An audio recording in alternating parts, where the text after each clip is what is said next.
On me demande bien souvent ce que j'appelle un leader audacieux, qu'un leader reste un leader. C'est vrai que la question mérite d'être posée parce que, il faut le reconnaître, chacun de nous est un leader en sa façon. Un leader audacieux, il se reconnaît en 3 caractéristiques que je vais partager. Je pourrais l'étayer, je pourrais détailler ces 3 caractéristiques. Je me contenterai de donner 3 qui me parlent tout de suite en fait. Tout de suite, quand un leader audacieux, c'est quelqu'un d'abord qui se rend compte qu'il n'est pas le meilleur, mais il peut le devenir. Un leader audacieux, c'est quelqu'un qui n'attend pas qu'on lui dise quoi faire de son talent.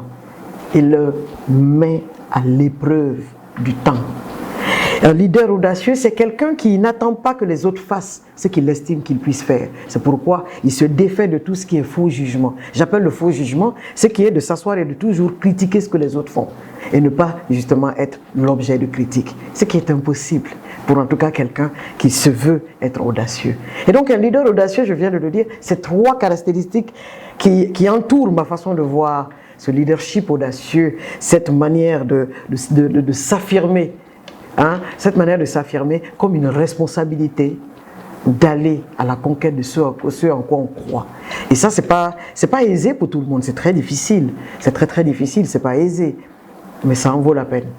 Ça, il faut que je vous l'avoue. Ça en vaut vraiment la peine. Un leader audacieux, je crois que tout le monde devrait l'être. En tout cas, l'Afrique se porterait mieux. Qu'on arrête de compter sur les autres, mais qu'on se sent concerné avec les autres, autour d'une cause, autour d'une responsabilité. Il y a quand même de petites nuances. Voilà.